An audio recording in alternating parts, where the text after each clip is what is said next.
MLA, Dr. Partani, Mr. Venugopal, I'm sorry, Member of Parliament, sorry, apologies. Again, Mr. Venugopal, who's our Principal Secretary and Chairman OCAC, Mr. Deepak Sahu, for putting on this tremendous show, and for all of our friends from the media and dignitaries. Thank you for this opportunity. My responsibility is to give you a brief look at what is going on in the telecom sector. COI represents all of the major operators, which is Jio and Airtel, Voda Idea, as well as the folks who play along with us, OEMs and people like Google and Facebook and others that play along with our industry. The first thing that I'd like to give you a glimpse of is where we are as an industry in terms of the investments that have been made. If you look at the industry today, the industry has invested over 15 lakh crore rupees in terms of spectrum investments and investments in the networks. If you look at Odisha, you will notice that we have over 17,000 cell towers in Odisha itself, and we have invested over 5,000 crore rupees in Odisha, and we are looking to invest even further in terms of rolling out the network. So if you notice that again in October of 2016, Reliance started its operations, and I think what has happened in the industry is a fundamental transformation in terms of the industry moving to 4G.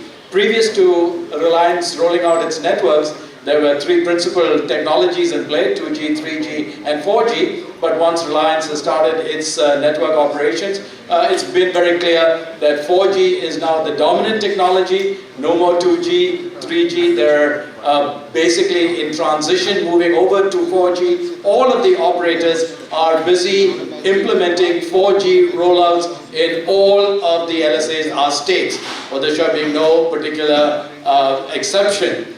So we expect that 4G coverage will happen. Reliance is committed that 95% of the country will be covered by 4G coverage in the next 8 to 9 months.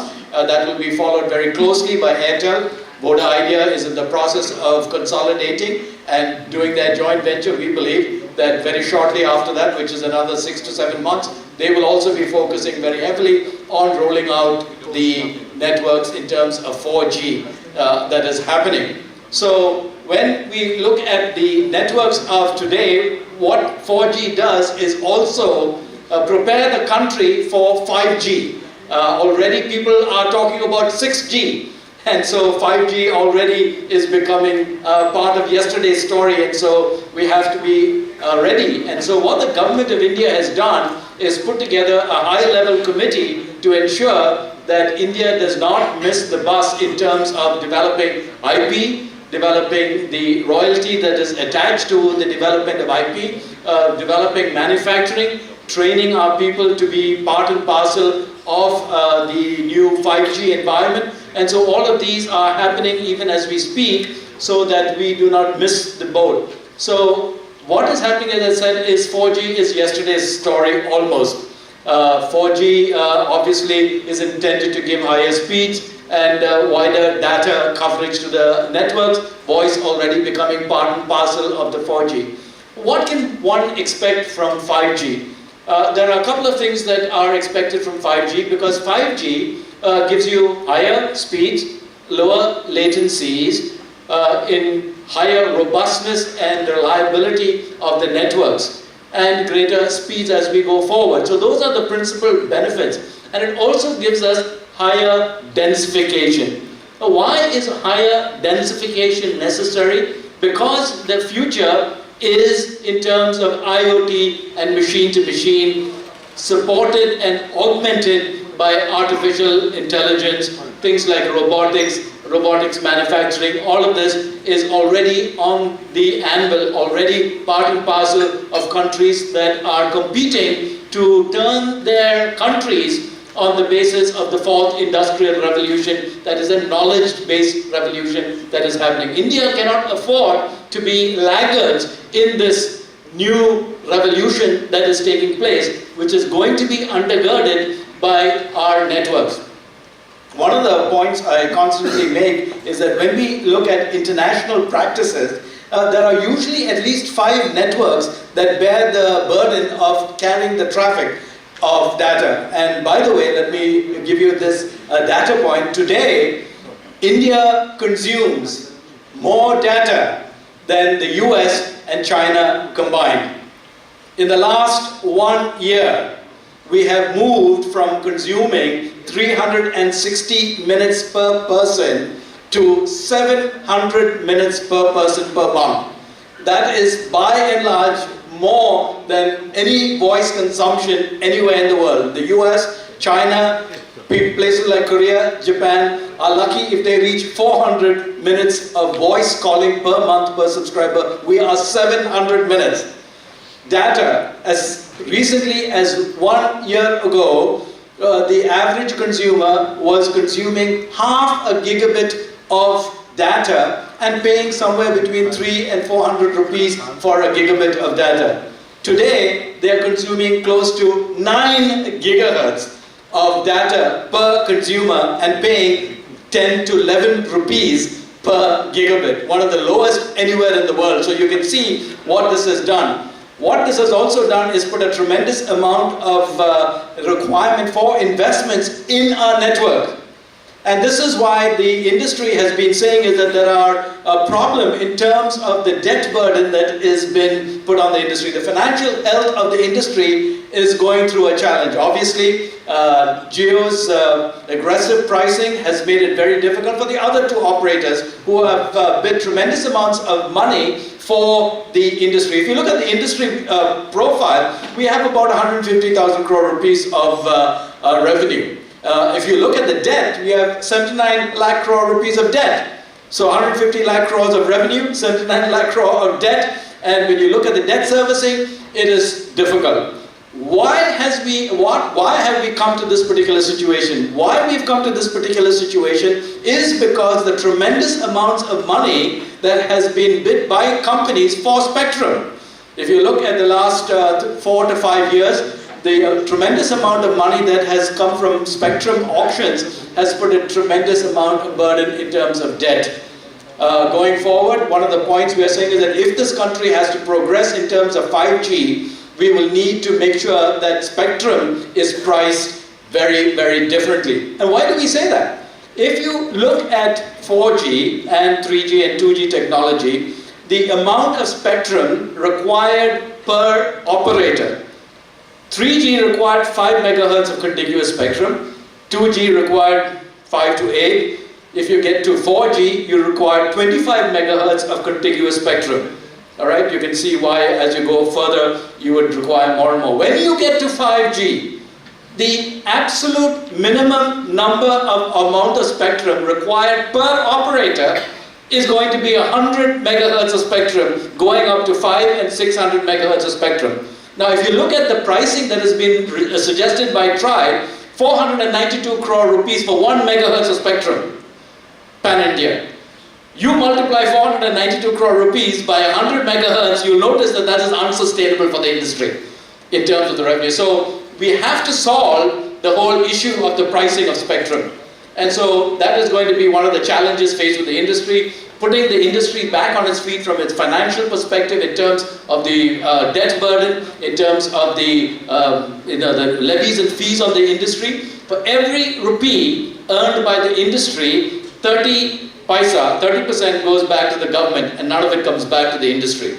So we are suggesting to the government that the government has to relook at the way the industry is handled in terms of the amounts of money that are extracted. We contribute, by the way, 6% of the total GDP of the country, and very little coming back in terms of the investments that are required in the industry to go forward. The last 2018 National Digital Policy has indicated that in the next 4 years to 5 years, we will require $100 billion US in order to invest to make and achieve the policy dictates of the government of India. So very clearly, $100 billion, which is about 10, 50, 20 billion a year, will have to come from foreign sources, and our banks are stressed. We're looking at external sources. So this is going to be one of the challenges for the industry.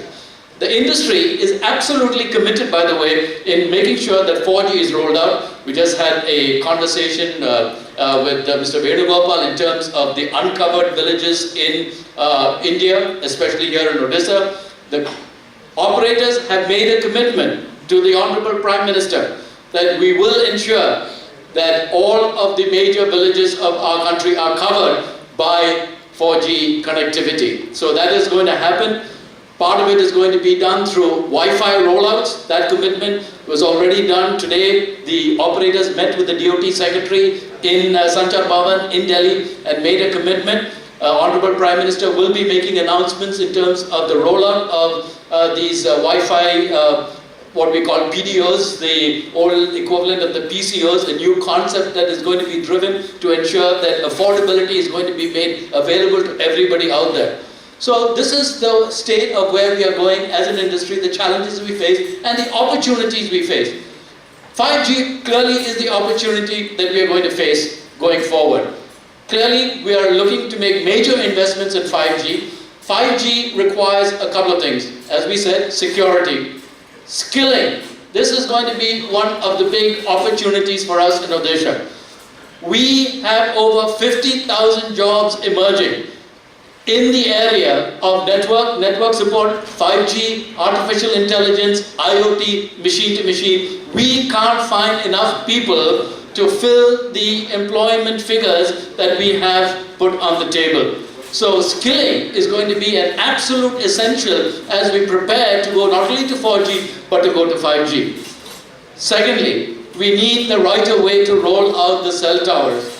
We, countrywide, require 100,000 cell towers. Today, we have 500,000 cell towers, 5 lakh cell towers in the country. We need 100,000 cell towers. Today, as I said, we have 17,000 of those cell towers in Odisha.